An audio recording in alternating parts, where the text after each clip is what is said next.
Hi, and welcome to All Relative. And this is our story about Colombia. We are Gage. and Dodie.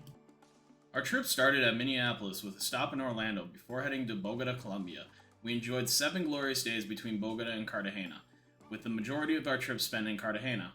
We arrived in Bogotá on Halloween, and to our surprise, we see many children and adults dressed in costumes celebrating Halloween, just as we do in the US. We got to our hotel around 7 p.m. after a long and busy time in customs. It was a very simple process for us. It just took time. Just remember to register with the Colombian MIG travel service. This is required before landing in Colombia. This was a very special family trip that included me, Mom, and her 2 sons, Gage? and Jackson. And unfortunately, Jackson's not here to do any of the narrating. But we started our first day with a tour to see Monserrate, the City Plaza, Botero Museum, and the Gold Museum. Our guide, Beatriz, was wonderful and so informative. We started the day by taking the funicular to watch the beautiful views as we ascended up to Monserrate. At the top, we enjoyed many beautiful views and statues and a wonderful church named the Basilica of the Fallen Lord.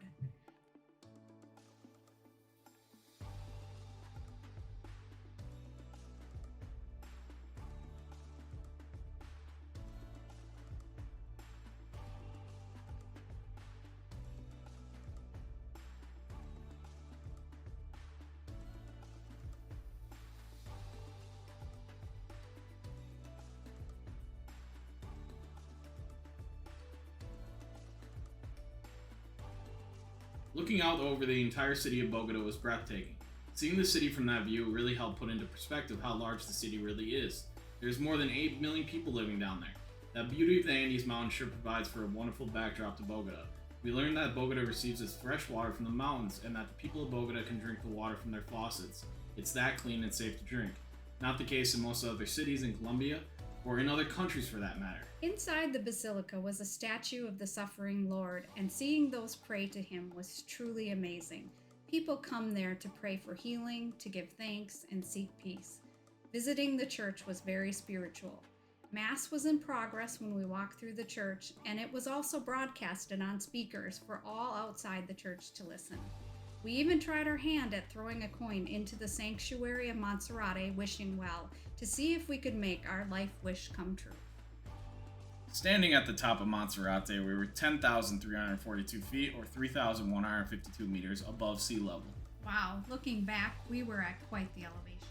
The views overlooking Bogotá were simply so amazing, so surreal. After our visit at the top, it was time to head down to the Plaza de Bolívar to see the government buildings, which included the National Capitol Building, also known as the Congress Building, the Mayor's Building, and the Palace of Justice. Visiting the Botero Museum, we were able to see Picasso's, Monet's, Botero paintings, along with many other artists' paintings and statues. It was unreal that the paintings were not behind any glass or barriers. We quickly learned that if you got too close to the artwork, alarms would sound. It was pretty funny. As our guide was explaining this very rule to us, she herself got a little too close and sounded the alarms.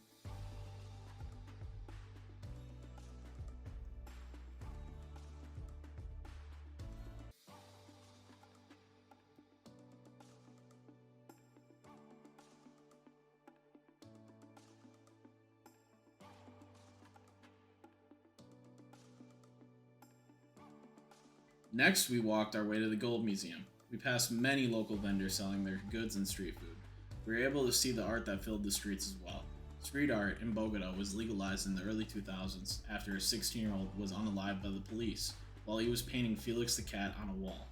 That incident led to many protests and finally the legalization of street art through Bogotá. Inside Museo del Oro, or Gold Museum, there are more than 34,000 pieces of gold, pottery, stone, and textiles on exhibit. This museum hosts one of the largest collections of pre-Hispanic gold artifacts in the world.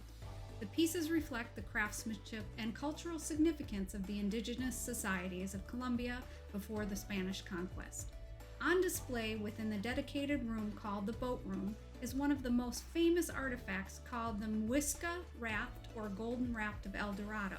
The raft depicts a ceremonial offering that is linked to the legend of El Dorado. This raft was later discovered in 1969. After the Gold Museum, we visited the district or neighborhood of La Candelaria. As we walked, we saw more street art and walked underneath the umbrellas on the umbrella street. Before ending our day, we enjoyed a wonderful snack at a bakery. We tried a bunela, empanada, and arepa. We also enjoyed lemonadas and a delicious and refreshing oatmeal drink called an avena colombiana. Then it was off to the hotel to get ready for the highlight of the trip. Yes, this was one to cross off Mom's bucket list. We enjoyed seeing Shakira in her home country while she was on her Las Mujeres Ya No Lloran Women Don't Cry World Tour at the new Vive Claro Stadium in Bogotá. We danced and sang to so many amazing songs such as La Bicicleta, Waka Waka, and She Wolf, aka La Loba. It was such an amazing experience, and we were privileged to be able to see her in her home country.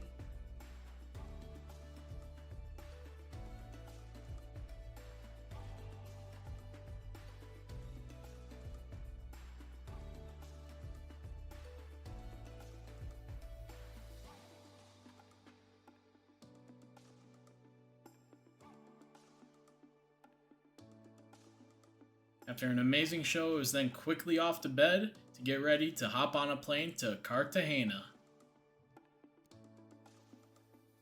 We arrived in Cartagena late in the afternoon after what appeared to be some torrential rains. We checked into our hotel and enjoyed supper at the Hard Rock Cafe before we walked the streets of the walled city. It was full of people and beautiful, and so colorful. The city was starting their Independence Day festivities. Cartagena has its own Independence Day, where they celebrate when they gained their independence from Spain, November 11th, 1811. This is also when the Miss Colombian pageant occurs.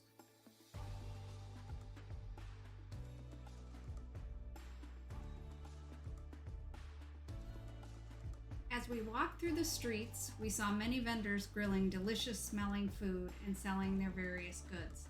Locals were grilling kebabs, arepas, and empanadas throughout the streets. We were clearly excited to be in this vibrant place. Within the walled city, there are various plazas, and we were off to check them out next.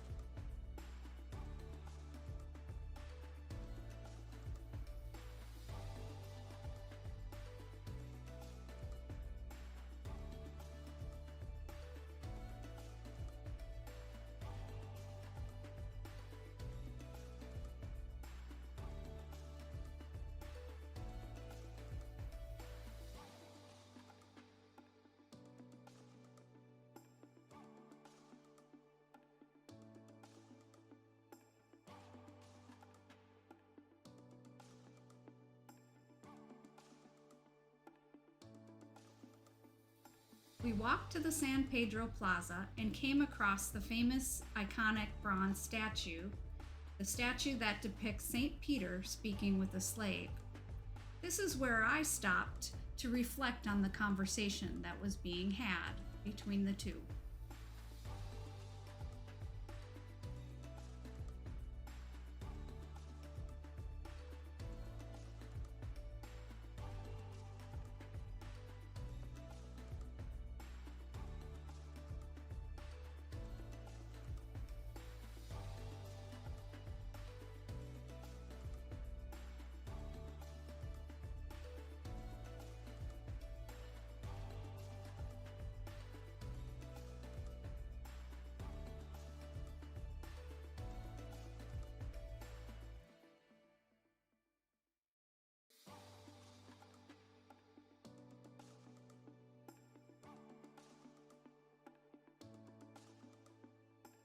We continued our walk towards Parque de Bolivar to see the bronze statue of Simon Bolivar.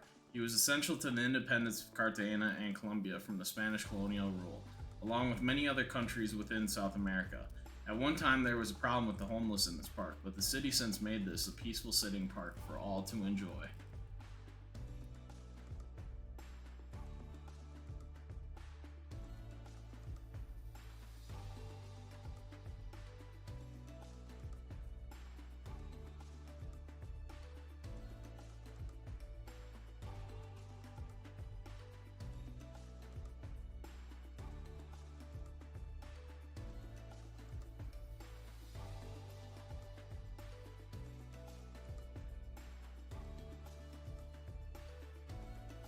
As we continued our walk, the streets were full of people, music, more street food being grilled, and horse-drawn carriage rides. We even met some street rappers that sang a custom rap song to our family. Remember, you do have to pay them for their services, so you may prefer to only do this once and decline future rapping encounters.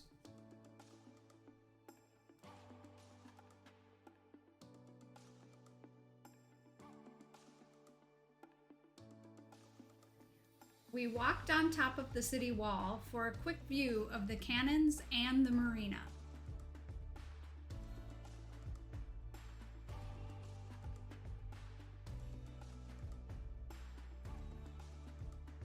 This was where I tried my hand at shooting off a cannon to keep the pirates from invading the city of Cartagena.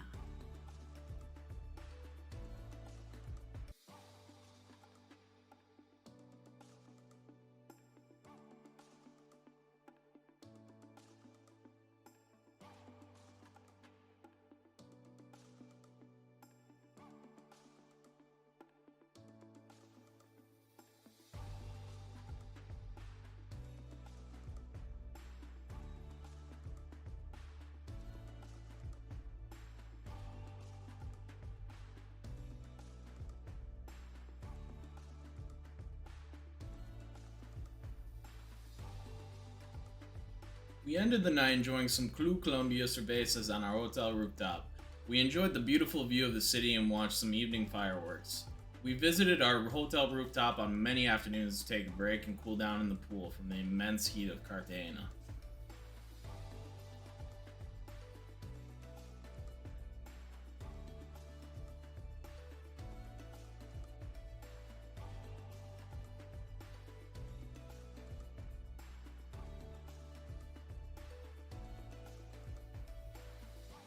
We booked a walking tour with Papa Lopez, who was a well-known city resident who was born and raised in Cartagena and later moved to New York City for a number of years before moving back to Cartagena to be with his family. He was quite a wealth of information. The walking tour started within the walled city. We walked back to the Parque de Bolivar, visited the Church of Santo Domingo, which the architecture of the church was absolutely stunning, and then walked atop the city wall again.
Next, we visited Cartagena's Gold Museum, which is also located inside the walled city. The museum is free to enter and was full of gold jewelry, ceramics, and other pre-Columbian artifacts. It was a fraction of the size of the Gold Museum that we had visited in Bogota, but it is certainly worth visiting. If your stop in Colombia only includes Cartagena, we highly recommend that you go to this museum and get a taste of the early culture of Colombia.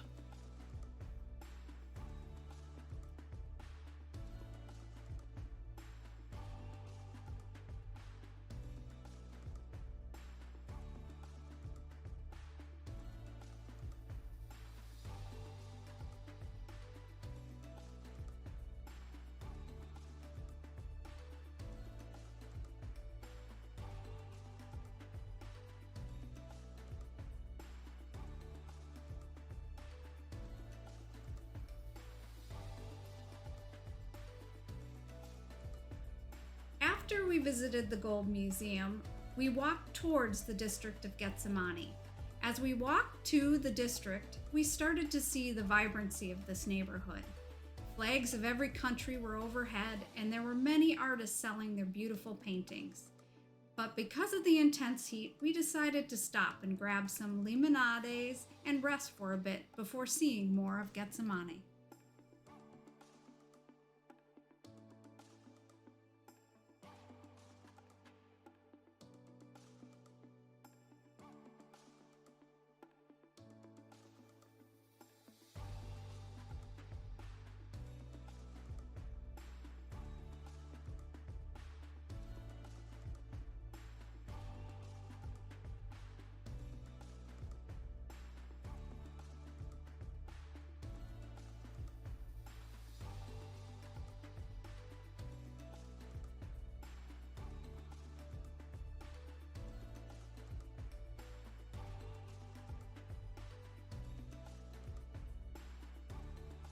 Walking through the beautiful streets of Getsemani was simply amazing. Some streets were covered with beautiful flowers, and vendors were selling fresh fruits on carts. We stopped to take many photos by the I Love Getsemani building. We then went down the famous Calle de las Sombrillas, otherwise known as Umbrella Street.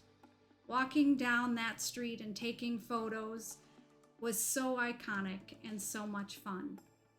And the street art. Oh my goodness, the street art was simply amazing with such color and talent. We also seen many Afro-Colombian ladies dressed in all their colors, carrying fruit on their heads. They are called palenqueras and are from Basilio de Palenque. This was the first free African settlement in the Americas.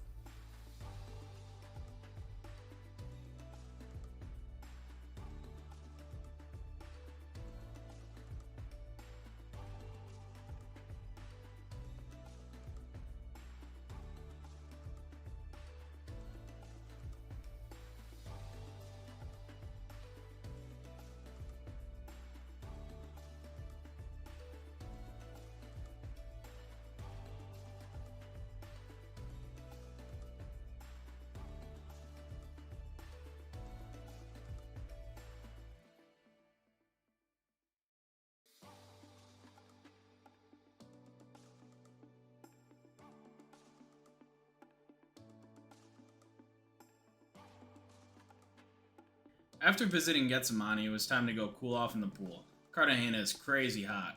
We cooled off and got ready to go to Boca Grande. Boca Grande is considered Little Miami. We chose to eat at Seven Silos Rooftop Restaurant. This food and the views were truly amazing. We highly recommend visiting this restaurant. It did rain for only about 15 minutes. It was amazing to watch the lightning and rain fall from the sky while we ate our meal. Then it was off to bed for a big day to celebrate Jack's 21st birthday in the Rosario Islands. On the morning of November 5th, Jackson's 21st birthday, we got up early to head to the marina to catch our boat ride to the Rosario Islands. There are 27 of them in total, and we were going to visit about a handful of them. It was a pretty bumpy ride, but let me tell you, the cool air and breeze running through our hair to get there was very refreshing. Our first island stop was at Bella Beach Club on Isla del Rosario. We had about an hour and a half at the island. We enjoyed a beverage while floating in the beautiful turquoise waters.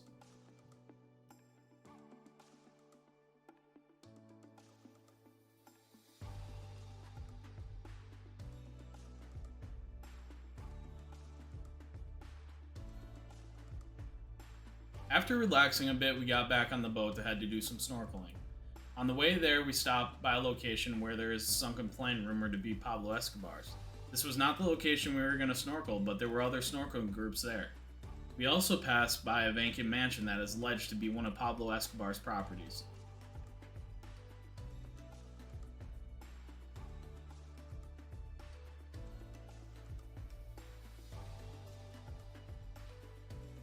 We ended up snorkeling in another lagoon within the Rosarios. We saw an abundance of colorful fish and coral. This was amazing and very beautiful.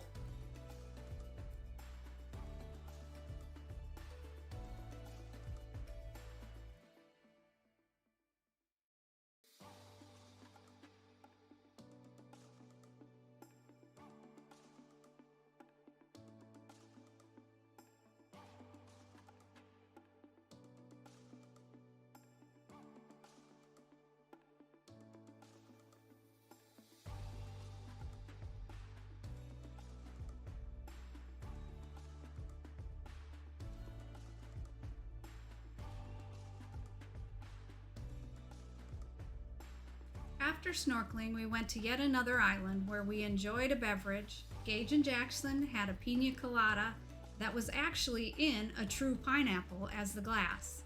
It was so beautiful there and picturesque. But after that brief stop, we were off to another island where we enjoyed our fish lunch and more time on the beach and in the water before we had to head back to the mainland of Cartagena. We then freshened up and hit the town to grab supper in celebration of Jack's 21st birthday. We enjoyed a fabulous Italian restaurant, De Pietro. Jack had a chicken marsala, Ma had a pollo de lasagna, and I had a pineapple and ham pizza. The staff at the restaurant not only sang once, but twice to Jack. It was so much fun. They gave Jack a tiramisu dessert with a candle. Then it was off to bed for our very last day in Cartagena. We had a big day planned.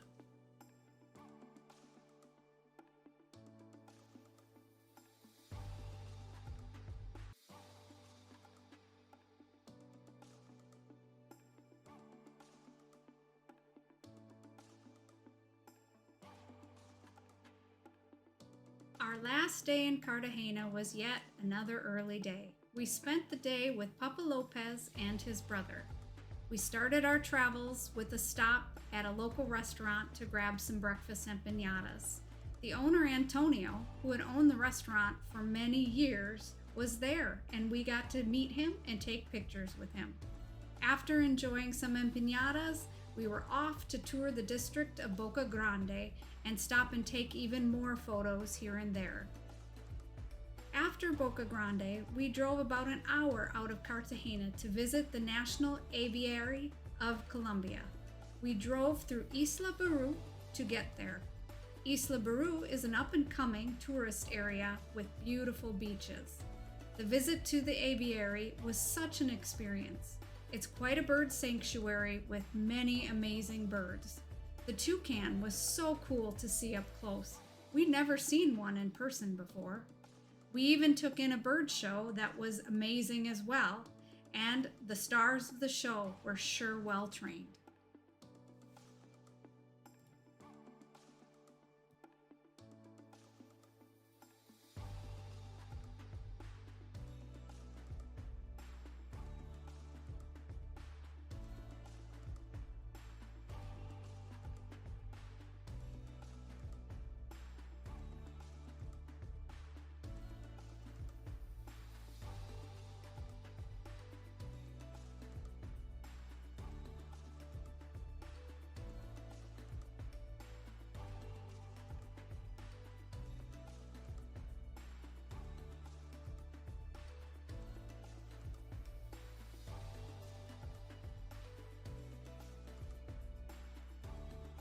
The country of Colombia has the most bird species in the world, having nearly 2,000 species. There are 138 different bird species at the aviary, including the harpy eagle, Caribbean toucan, pink flamingos, crane corona, macaws, and many others.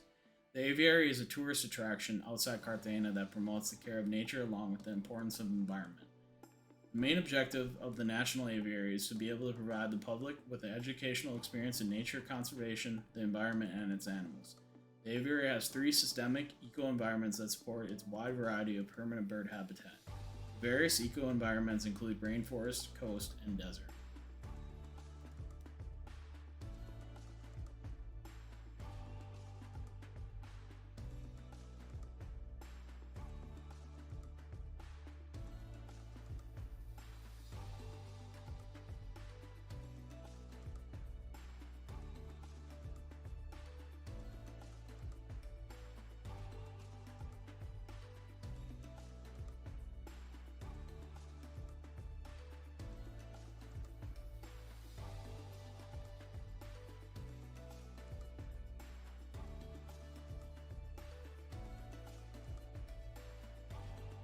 After our visit at the aviary, it was time to head back to Cartagena for yet another stop. We headed to the top of Cartagena to visit the convent of Santa Cruz La Popa Monastery. To get up to the monastery, we had to travel narrow and winding roads. But when we got to the top, we were able to view the walled city, Boca Grande, aka Little Miami, and various other barrios from the city atop. Seeing all of Cartagena from above was quite the experience. Inside the monastery, there was a beautiful gallery with paintings, hymnals, clothing, Bibles, and even a display of various monetary denominations from other countries. It was really neat to look at all the differences in money bills.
Next, we were off to see the San Felipe Fortress. It was so neat to see the tunnels, cannons, and view the city from the fortress. The fortress was built in the 1500s and expanded in 1639 and again in 1657.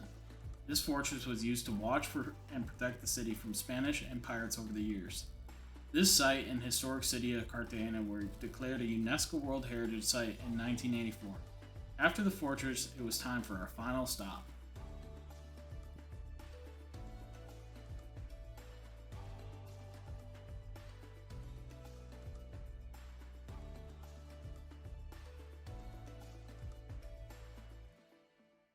Directly across from the fortress's entrance was the world-famous chocolate museum, and we certainly needed to make our way there.